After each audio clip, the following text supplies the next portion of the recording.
টাকলা মুরাদের কথা বললেন যে টাকলা মুরাদ যে সময় জাইমা রহমানকে নিয়ে তিনি অনেক আজে বাজে ভাষায় কথা বলে, সেই সময় তো আপনারা প্রতিবাদ করেন নাই। তার মানে কি নাসিরউদ্দিন পাটোয়ারিকে আপনারা আরেকটি টাকলা মুরাদ বানাতে চাচ্ছেন?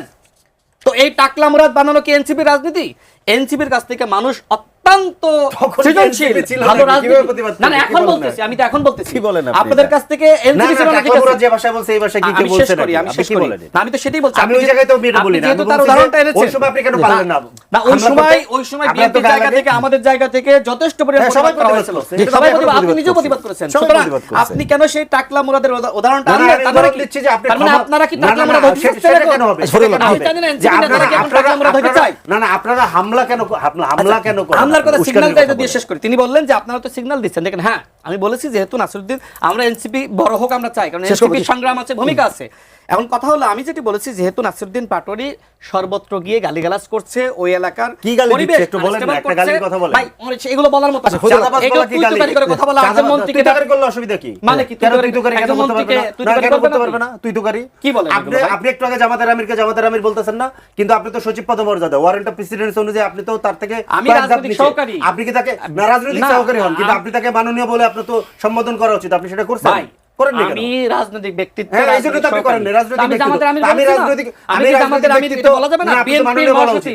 মাননীয় বিরোধী দলের হুইপ বলা উচিত ওনাকে।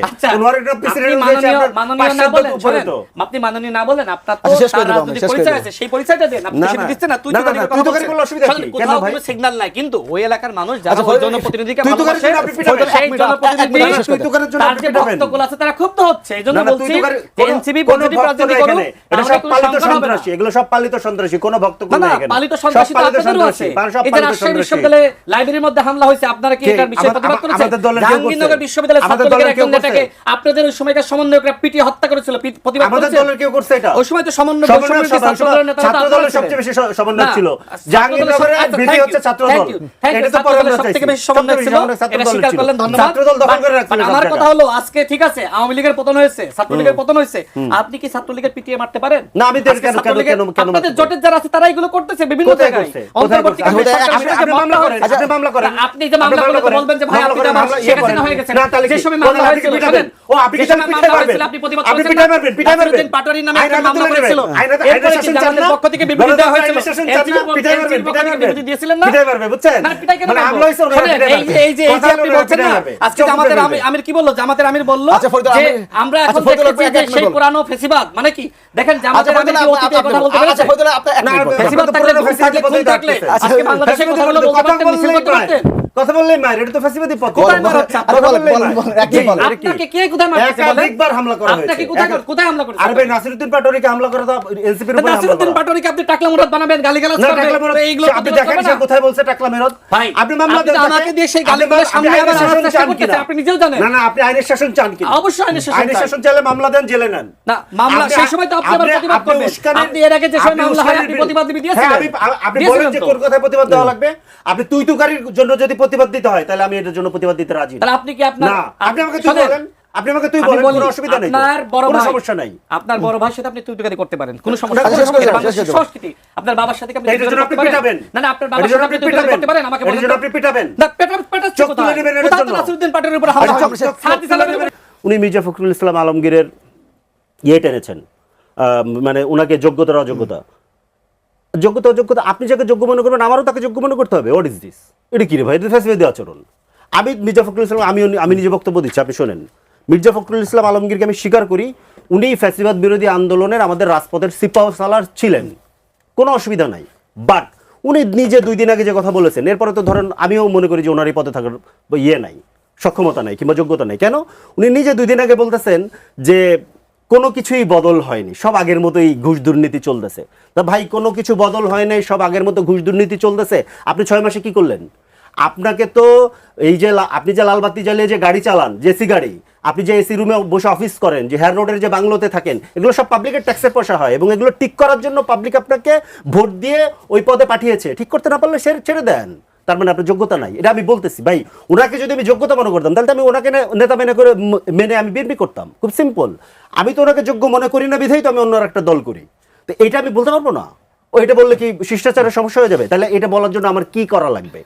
তাহলে এইগুলো আপনারা বার ঠিক করেন। সংবিধান যেহেতু সংশোধন করতেছেন, সংবিধানে ঢুকান। আপনাদের যেহেতু একজন বিশিষ্ট সংবিধান বিশেষজ্ঞ আছেন, যিনি 72-এর সংবিধান, ফ্যাসিবাদী সংবিধান, মুজিববাদী সংবিধান রক্ষা করার জন্য আদা জল খেয়ে ধরেন নেমে আছেন গত 2 বছর ধরে। পুরো গণ অভ্যুত্থানকে উনি ধরেন খেয়ে ফেললেন, গিলে ফেললেন গণ অভ্যুত্থানকে। আপনি গণভোটের এখন কোনো কথা নাই, সংস্কারের কোনো কথা নাই, শুধুমাত্র ধরেন বিরোধী দলের উপরে দমন পীড়ন। এটা কেন করতেছে জানেন? এটা করতেছে হচ্ছে কি আগামী নির্বাচন আবার ম্যানিপুলেট করবে, বিএনপির পুরনো খাসলত। আপনি খেয়াল করেন, বিএনপি সহজে কিন্তু এর আগে কখনো ক্ষমতা ছাড়ে নাই। পুরনো খাসলত, সে যায়া ঝামেলা করবেই। নির্বাচন আসবে, নির্বাচনকে ম্যানিপুলেট করার চেষ্টা করবে। সেটার উপকরণ অলরেডি দেখা যাচ্ছে। কিরকম একটা জিনিস বলি, তাদের দলের মধ্যে কাজ করা একজন লোককে নির্বাচন কমিশনে অতিরিক্ত সচিব হিসেবে নিয়োগ দিয়েছে। সমস্যাটা হচ্ছে এইখানে, বিরোধী দলকে মাইরা পিটায় দরের উপরে রাখবে এবং এই যে ইলেকশন মানে কি বলে, ইলেকশনকে ম্যানিপুলেট করার যে পুরনো মেকানিজম সেটা শুরু করবে। পাশাপাশি এই যে দেখেন জনজীবনে যে দুর্ভোগ, গ্যাসের দাম, বিদ্যুতের দাম, তেলের দাম, এই যে বিদ্যুৎ নিয়ে যে ধরেন মহাকেলেঙ্কারি ঘটে গেলো, এটা আসবে কয়েকদিনের মধ্যে। দেখেন আমার বাসায় যেহেতু প্রিপেড মিটার আমি চালাই, সারা বাংলাদেশ থেকে আজকে খবর আসতেছে এই 1000-1500 টাকা, ধরেন 1500 টাকা করে 5 কোটি মানুষের ধরেন বেড়ে গেলে কত হাজার কোটি টাকা চলে গেছে। এই টাকা কাদের টাকা, কে হিসাব দিবে? কোথায় গেল, কার পকেটে গেল? আপনি খুঁজেই পাবেন না, আপনি খুঁজেই পাবেন না। মোহাম্মদ রাশেদ খান, ফয়দুল হক অনেকগুলো অভিযোগ করেছেন, বক্তব্য দিয়েছেন, কোন উত্তর দেবেন কিনা? উত্তর তো দিবই। আপনাকে দেখায় দ্য ডিসেন্ট, আমার ভাই নিশ্চয়ই এই সংবাদ দেখেছেন। দেখেন এখানে পোস্ট করেছে কে? আমি শেষ করি, দেখেন আপনি আপনার সময় দেখেন। সার্জিস আলম পোস্ট করেছেন, তিনি দাবি করছেন যে এইখানে যাকে আঘাত করা হচ্ছে সেই ব্যক্তি হলেন আপনার আলিফ, এবং যিনি আঘাত করতেছেন তিনি হলেন নাজমুল হাসান অনিক। তার মানে কি? তার মানে হ্যাঁ, ওই ছেলেটি আঘাতপ্রাপ্ত হয়েছে। সেটা কিভাবে হয়েছে আমরা কেউ জানি না, কিন্তু কথা হলো যে আপনি যাকে দায়ী করতেছেন সে এই ঘটনার সাথে দায়ী না, এবং যে ছবি ভিডিও আপনি প্রচার করতেছেন সেটাও সত্য নয়, এবং এইটা দ্য ডিসেন্ট তারা এটি তদন্ত করে পেয়েছে। আচ্ছা, এবার আসি, দেখেন ভাই বললেন যে আমি যদি মির্জা ফখরুল ইসলাম আলমগীর সাহেবকে পছন্দ করতাম, যোগ্য মনে করতাম, আমি তো বিএনপি করতাম। আপনি যেহেতু বিএনপিকে অযোগ্য মনে করেন, তাহলে বিএনপির সাথে কেন জোট করতে চেয়েছিলেন, তাই না? বিএনপি তো মূলত এনসিপিকে 4টি আসনের বেশি দিতে রাজি হয়নি, যে কারণে জামাতের সাথে গিয়েছি। নিশ্চয়ই আপনার খেয়াল থাকবে জামাতকে কত গালিগালাজ এনসিপি করেছিল। সেই সময় জামাতের সেক্রেটারি জেনারেল তিনিও বেশ কঠোর সমালোচনা করেছিলেন, এবং জামাত শিবিরের নেতৃবৃন্দ এনসিপিকে খেয়ে ফেলাবে এমন একটা অবস্থা। ছাত্র সংসদ নির্বাচনে নানান কৌশলে এনসিপির ছাত্র সংগঠনকে তো হারিয়েই দিল, যেখানে তাদেরই জেতার কথা ছিল। আব্দুল কাদের যেখানে ভিপি হয়, সেখানে ছাত্রলীগের সাবেক নেতা, শিবির নেতা আপনার সাদিক ক্যাম্প ভিপি হয়ে গেল। তো নানান মেকানিজম হয়েছে। তো যাই হোক, এখন যেহেতু আপনি মির্জা ফখরুল ইসলাম আলমগীর সাহেবকে পছন্দ করেন না, তাহলে 2 জন উপদেষ্টা পদত্যাগ করার আগের রাতে কেন তার বাসায় গিয়ে বসে থাকলো উপদেষ্টারা? এবং সেই সময় তো মির্জা ফখরুল ইসলাম আলমগীর সাহেব মন্ত্রী না, আপনারা ওই সময় পর্যন্ত মন্ত্রী, আপনারা বসে থাকলেন। নাহিদ ইসলাম নিজে তার বাসায় অসংখ্যবার গিয়েছেন, এমনকি স্বরাষ্ট্রমন্ত্রী, ব্যর্থ স্বরাষ্ট্রমন্ত্রী, অযোগ্য স্বরাষ্ট্রমন্ত্রী বলছেন না আপনি, তার বাসায় তো প্রায়ই আপনার বৈঠক করতেন। নাসিরউদ্দিন পাটোয়ারি যে সময় এলাকায় ঢুকতে পারবে না, যে সময় শহীদ প্রেসিডেন্ট জিয়াউর রহমানকে গালিগালাজ করেছে, সেই সময় যাতে তিনি তার এলাকা চাঁদপুরে যেতে পারেন এই জন্য ব্যবস্থা করেছে কে? বর্তমান স্বরাষ্ট্রমন্ত্রী। যে সময় শেষ করি, আমি শেষ করে যা বলে সেই গালিগালাজ, না আরো অনেক কথা বলেছে, আরো অনেক কথা বলেছে। শেষ করি প্লিজ। তো ওই সময় কিন্তু চট্টগ্রামে যে সময় জনগণ বিক্ষুব্ধ হয়েছে, কারণ তিনি কিন্তু চট্টগ্রামের মানুষের কাছে, কক্সবাজারের মানুষের কাছে অত্যন্ত জনপ্রিয় বর্তমান স্বরাষ্ট্রমন্ত্রী। সেই সময় স্বরাষ্ট্রমন্ত্রী নিজেই কিন্তু যাতে ঢাকায় নাসিরউদ্দিন পাটোয়ারি সেফলি ফিরতে পারে সে ব্যবস্থা করেছেন। আচ্ছা, আপনি বললেন যে 72-এর সংবিধান মুজিববাদী সংবিধান। আপনারা যে দলের নেতৃত্ব মেনে জোটে গিয়েছেন, সেই দলের প্রধান নেতা জামাতের আমির, তিনি জাতীয় সংসদে দাঁড়িয়ে কি বলেছেন? আমরা কোথায় বলেছি, আমাদের কে বলেছে আমরা 72-এর সংবিধান মানি না? বলছে না? তাহলে আপনি যেখানে বলছেন 72-এর সংবিধান আমি মানি না, এটাকে ছুঁড়ে ফেলতে হবে। সেখানে আপনার নেতা, আপনাদের নেতা, আপনাদের জোটের প্রধান নেতা তিনি বলছেন 72-এর সংবিধান তিনি মানেন, তার মানে মুজিববাদকে তিনি মানেন, কারণ একসময় তিনি জাসদ ছাত্রলীগের নেতা ছিলেন। আচ্ছা, এইবার আসি যে নাসিরউদ্দিন পাটোয়ারি কি বাংলাদেশের প্রধানমন্ত্রী তারেক রহমান, যে তার ভাষায় তার মতন করে কথা বলবে? হ্যাঁ, এটা সত্য, এটা তিনি সঠিক বলেছেন। নাসিরউদ্দিন পাটোয়ারি তিনি একসময় ছাত্র ফেডারেশনের রাজনীতি করতেন, তবে ছাত্র ফেডারেশনের রাজনীতি করা অবস্থায় তিনি ছিলেন আবার শিবিরের সাথী। তিনি কিছুদিন আগে একটি পডকাস্টের সাক্ষাৎকারে নিজেই এই কথা বলেছেন। তার মানে কি? তার মানে আপনি শিবির করা অবস্থায় বাম করলেন, এরপরে আপনি গেলেন কোথায়? আপনি গেলেন যেহেতু ছাত্র ফেডারেশন থেকে আপনাকে বহিষ্কার করে আপনি গেলেন এবি পার্টিতে। তারপর এবি পার্টি ছেড়ে আপনি তখন আবার নাহিদরা যে সময় দল গঠন করলো আপনি সেটি করলেন, এনসিপি করলেন। আপনি কি করলেন? আপনি জুলাই গণঅভ্যুত্থানের মহানায়ক হিসেবে আপনি কি করলেন? আক্তার হোসেনকে মাইনাস করে আপনি হয়ে গেলেন জাতীয় নাগরিক কমিটির আহ্বায়ক, আর আক্তার হোসেন হয়ে গেল সদস্য সচিব। এটা কোন প্রক্রিয়া? এটা কি প্রতারণা না? যেখানে আক্তার হোসেনকে কেন্দ্র করেই ছাত্র শক্তি গঠিত হয়েছিল, সেখানে আক্তার হোসেনকে কিভাবে কোন প্রক্রিয়ায় মাইনাস করেছিল এখনো পর্যন্ত তাকে নানানভাবে মানে বলা যায় পিছনে রেখেছে এনসিপিতে যারা যোগ্য নেতৃত্ব। আমি ফরিদুল হক ভাইয়ের সাথে টকশোতে আমাদের আলোচনা হবে ঠিক, কিন্তু ফরিদুল হক ভাইরা যে প্রত্যাশা আশা নিয়ে তারা এনসিপিতে যুক্ত হয়েছিলেন সেটার কতটুকু বাস্তবায়ন হয়েছে? তারা নিজেরাই সমালোচনা করেছিলেন। জামাত সম্পর্কে আজকে হয়তো তিনি সমালোচনা করেননি, কিন্তু নির্বাচনের আগে তিনি, মনিরা শারমিন, সামান্তা শারমিন থেকে শুরু করে সরোয়ার তুষার, তারা তো ব্যাপকভাবে সমালোচনা করেছিলেন যে জামাতের সাথে যাওয়াই যাবে না। দেখেন রাষ্ট্র সংস্কার আন্দোলন যে দল তিনি আগে করতেন, সেই দলের সাথে এই নতুন দল এনসিপি অত্যন্ত ভয়ানকভাবে প্রতারণা করেছে। দেখেন হাসনাত কায়েম সাহেব, তিনি আমার একজন আইনজীবী ছিলেন, আমি যে সময় 2018 সালে জেলে, দেখেন একজন ভালো মানুষ, তিনি বিএনপির সাথে যুগপৎ আন্দোলনে ছিলেন। তাকে বোঝানো হলো যে আমরা নতুন জোট করব, আপনাদেরকে আমরা ওয়াদা করছি, আর যার সাথেই যাই না কেন, জোট করি না কেন, জামাতের সাথে অন্তত জোট করব না। এই বলে নাহিদ ইসলাম তাকে আনলো বিএনপির যুগপৎ আন্দোলনের জোট থেকে বের করে আনলো। এরপরে কি করলো? সেই জামাতের সাথে চলে গেল। এখন অ্যাডভোকেট হাসনাত কায়েম সাহেব তিনি কি হয়ে গেলেন? তিনি অত্যন্ত বিব্রত হলেন। তার একটি বক্তব্য নিশ্চয়ই আপনিও শুনেছেন। তিনি বলছেন যে এনসিপি জাতির যে ক্ষতি করেছে, জাতির সাথে যে ধোঁকাবাজি প্রতারণা করেছে, সেটা এনসিপি নিজেও জানে না যে জাতির সে কত ক্ষতি করেছে জামাতের সাথে যাওয়ার মধ্য দিয়ে। তার মানে কি? আপনি নতুন বন্দোবস্তের কথা বলছেন না? এই যে আমি একটা উদাহরণ দিলাম, জামাতের সাথে যাওয়ার মধ্য দিয়ে আপনার নতুন বন্দোবস্ত তো সব নতুন ভণ্ডবস্ত হয়ে গেল। এটা তো দুঃখজনক। আচ্ছা, ভাই আরো বললেন যে আপনার মানে শহীদ প্রেসিডেন্ট জিয়াউর রহমান জামাত ইসলামকে রাজনীতি করার সুযোগ দিয়েছে। দেখেন একটি দেশ স্বাধীন হয়েছে, স্বাধীনের পরে অনেকে রাজনীতি করার সুযোগ পেয়েছে। তো ওই সময়কার বাস্তবতায় এখন অনেকে চিন্তা করছে না যে আওয়ামী লীগকে রিফাইন্ড আওয়ামী লীগ হিসেবে আনা দরকার। তো নানান চিন্তা, নানান বুদ্ধি পরামর্শ অনেকে দিয়েছিলেন বা সবাই মিলে আলোচনা করেছিলেন যে জামাত ইসলাম ঠিক আছে রাজনীতি করুক, হয়তো তারা তাদের সেই ভুলের জন্য অনুতপ্ত। দেখেন জামাত ইসলাম যেখানে বাংলাদেশে রাজনীতি করার সুযোগ পেল শহীদ প্রেসিডেন্ট জিয়াউর রহমানের হাত ধরে, সেখানে শহীদ প্রেসিডেন্ট জিয়াউর রহমান স্বাধীনতার ঘোষক, যেটি এর আগে জামাতের অন্যান্য নেতৃবৃন্দের অনেক বক্তব্য বলেছে, এমনকি মাওলানা দেলোয়ার হোসেন ছাইদি সাহেবও বলেছে চট্টগ্রামে গিয়ে। সেখানে এই জাসদ ছাত্রলীগের সাবেক নেতা বর্তমান জামাতের আমির, তিনি চট্টগ্রামে গিয়ে বলেছেন স্বাধীনতার ঘোষণা দিয়েছে কে? কর্নেল অলি আহমেদ। এই যে ভণ্ডবস্তের রাজনীতি, আজকে এনসিপি কে এই ভণ্ডবস্তের রাজনীতি বিশ্বাস করে? শোনেন, ইতিহাসে যার যতটুকু ভূমিকা তাকে ততটুকু মূল্যায়ন করতে হবে। শেষ লাইন, ফেসবুকে ঘুরে বেড়াচ্ছে, দেখেন ওই যে টাকলা মুরাদ, ওই যে বেদকটা, ঠিক আছে, এ কি পরিমাণ ধরেন বাজে ভাষায় বেগম খালেদা জিয়া, জিয়াউর রহমান, তারেক রহমানকে বক্তব্য দিয়েছে, কিছু করতে পারছে? ওর কথা বাদ দেন, শেখ হাসিনা কি বলছে, কিছু, এগুলো সব বাদ দেন আপনি। এই যে যাকে রাখার জন্য 2 বছর ধরে সংবিধানের এ মাথা উল্টায় ফেললো, চুপ্পুর অন্তত গোটা ডজন খানেক আপনি ভিডিও পাবেন এই 3 জনকে নিয়ে যে ভাষায় সে আক্রমণ করেছে। কিছু করছে? বঙ্গভবন যে হামলা করেন নাই কেন? কেন করেন নাই? তার মানে কি ক্ষমতা থাকলে আপনি হামলা করবেন এবং ওইটাকে উস্কানি নামে জায়েজ করার চেষ্টা করবেন। এগুলো ভণ্ডামি, সিম্পল। এটা সন্ত্রাস, পরিষ্কারভাবে বলতে হবে এটা সন্ত্রাস, সিম্পল।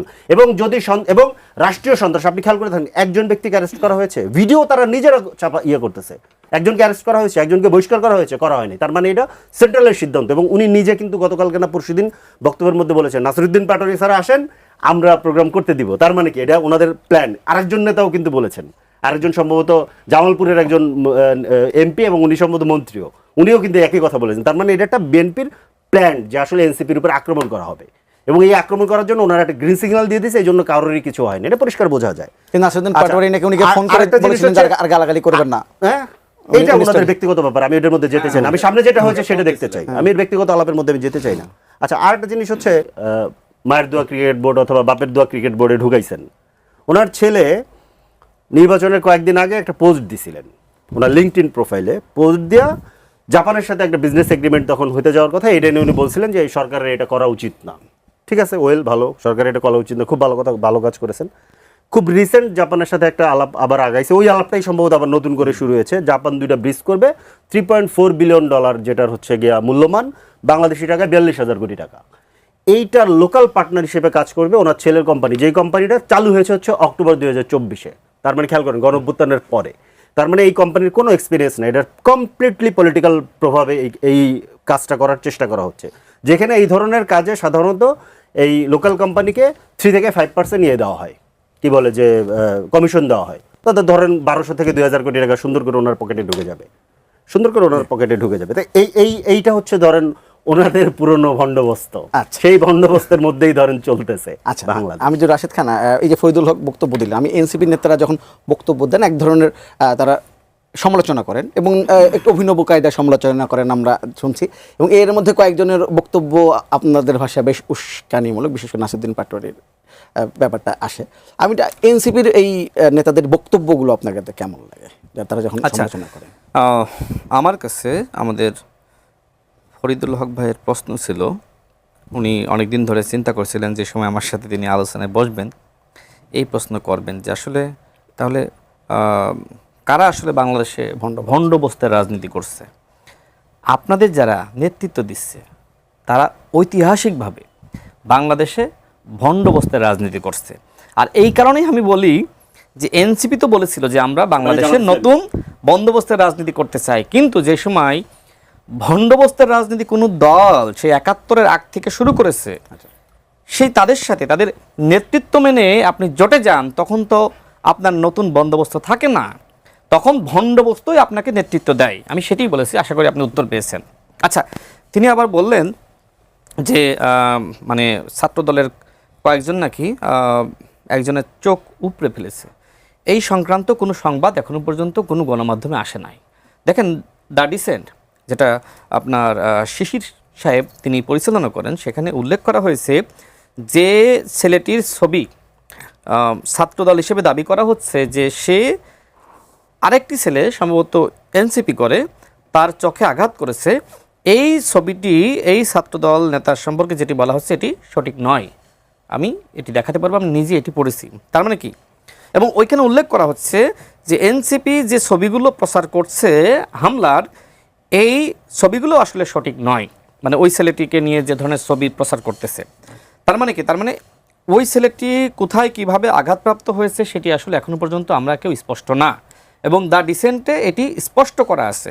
এখন ফরিদুল হক ভাই বললেন যে তার চোখ উপড়ে ফেলা হয়েছে, এখনো পর্যন্ত কোনো টেলিভিশনে কোনো পত্রিকায় এই সংক্রান্ত নিউজ হয়নি যে তার চোখ উপড়ে ফেলা হয়েছে। হ্যাঁ, সেখানে কিছু সাংঘর্ষিক ঘটনা ঘটেছে, এবং মূলত নাসিরউদ্দিন পাটোয়ারি যেহেতু যেখানেই যাচ্ছেন তিনি সেখানে স্থানীয় এমপি এবং মন্ত্রীদেরকে তিনি গালিগালাজ করতেছেন। দেখেন, বিএনপি যারা করে, এর বাইরেও যারা বিএনপিকে সমর্থন করে, ওই এলাকার যিনি আসলে এমপি নির্বাচিত হয়েছেন ওই এলাকার সন্তান, তার প্রতি এলাকাবাসীর এক ধরনের ভালোবাসা মোহ, এবং তাকে কিন্তু ওই এলাকার রাহাবার হিসেবে মনে করে। আপনি যে সময় আপনার 300-400 মানুষ জড়ো করে, তাও আবার ম্যাক্সিমামই জামাত এবং শিবিরের কর্মী, এদেরকে জড়ো করে আপনি এই এমপিদেরকে যারা এক ডাক দিলেই অন্তত 15-20 হাজার মানুষ নেমে আসে, তাদেরকে গালিগালাজ করবেন, তখন তো ভাই ওই এলাকায় প্রত্যেকটা ক্রিয়ার একটা বিপরীত প্রতিক্রিয়া থাকে, তাই না? সেই প্রতিক্রিয়া সেখানে সৃষ্টি হয়। তার মানে কি, তার মানে এর দায় আপনাকে নিতে হবে। আপনি বলেন যে হাসিনার একটি গালির কারণে, হাসিনার একটি শব্দের কারণে, একটি লাইনের কারণে হাসিনার পতন হয়ে গেছে, রাজাকারের বাচ্চা বলেছিল। সেখানে প্রতিনিয়ত আপনি স্বরাষ্ট্রমন্ত্রীকে তুই তুকারি করে কথা বলছেন, আপনি মির্জা আব্বাস সাহেবকে নিয়ে যা তা বলতেছেন, আপনি মাননীয় প্রধানমন্ত্রীকে নিয়ে তো বলতেছেনই, তার সহধর্মিনী তার কন্যাকে নিয়ে বলতেছেন।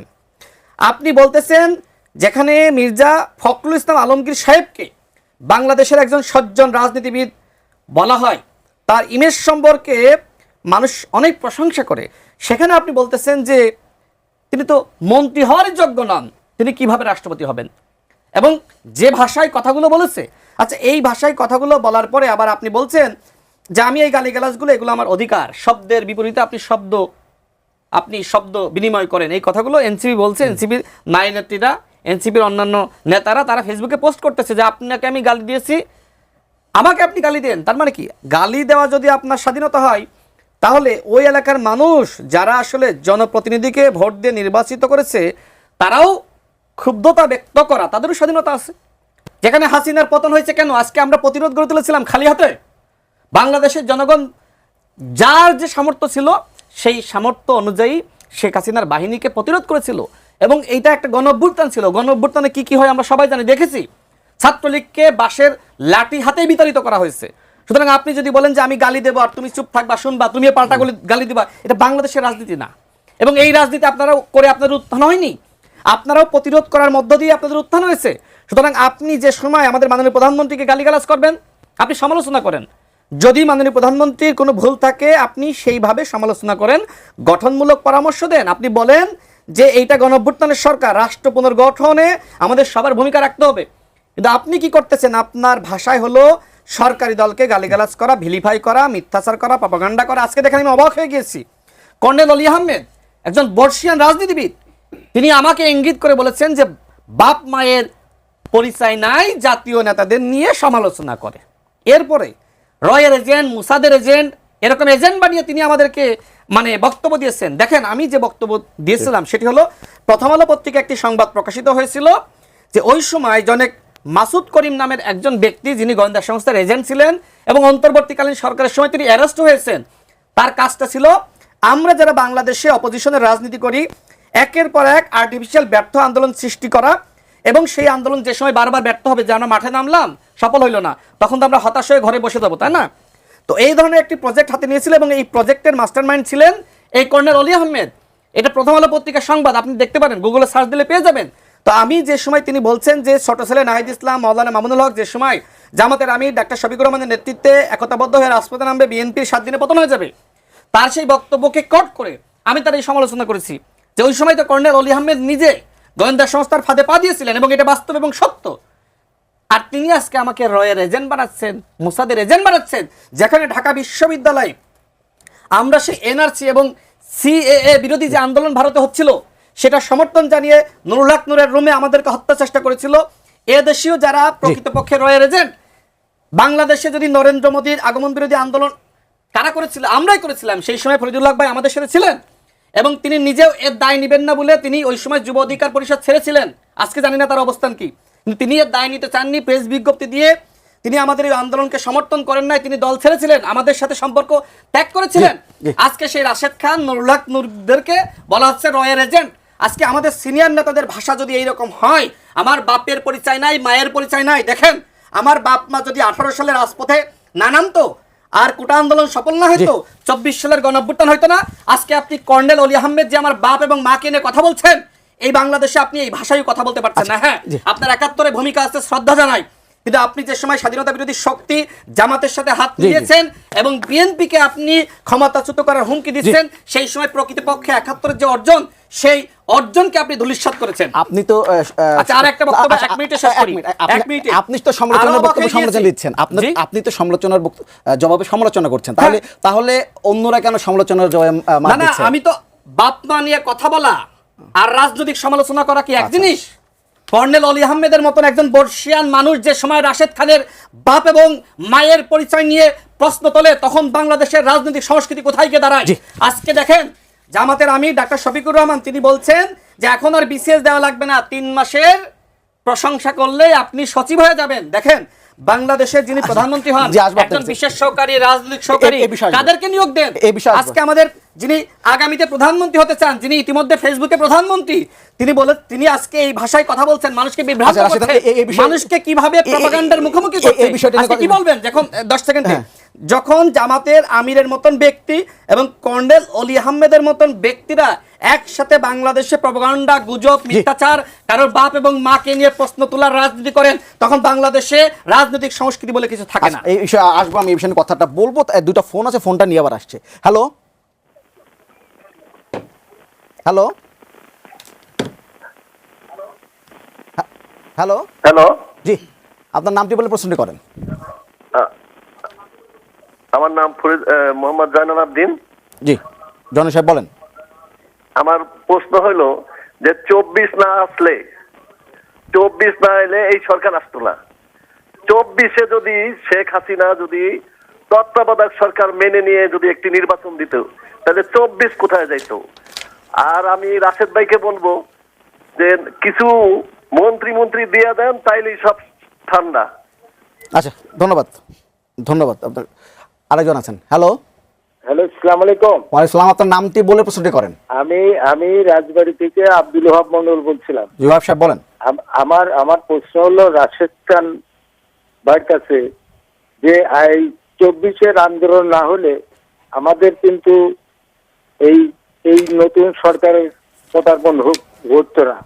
তো ওনার কাছে আমার প্রশ্ন যে 24-এর আন্দোলন কি এমন কোনো কথা ছিল যে আমরা সহিংসতা ভুলে যাব এবং আমরা অদূর ভবিষ্যতে একটা স্বর্ণীয় অংশ দেখবো, কিন্তু সেটা না দেখে আমরা কেন, যেখানে আওয়ামী লীগ নাই, জাতীয় পার্টি নাই, আমরাই সবাই মিলেমিশে এই দেশ গঠন করছি, সেখানে কেন এই উস্কানি দাতা কারা এবং এই যে যারা ক্ষতিগ্রস্ত হলো এদের দেখা বলো করার জন্য এই পর্যন্ত রাষ্ট্রের পক্ষ থেকে কোনো অনুসরণরা জানানো হয় নাই। জি, ধন্যবাদ। ফরিদুল হক, আপনার কাছে প্রশ্নটা আসলে উস্কানি বক্তব্য নিয়ে রাশেদ খান একটু আগে বেশ এই বিষয় নিয়ে কথা বলছেন, উত্তেজিত হয়ে যাচ্ছিলেন। এই যে বিশেষজ্ঞ নাসিরউদ্দিন পাটোয়ারির বক্তব্য নিয়ে অনেক আলোচনা হয়, আপনারা এটা নিয়ে মানে বিব্রত বোধ করেন কিনা বা তার সাথে কথা বলেন কিনা, বা কিংবা তার বক্তব্য যা আছে আপনার মনে করেন ঠিকই আছে?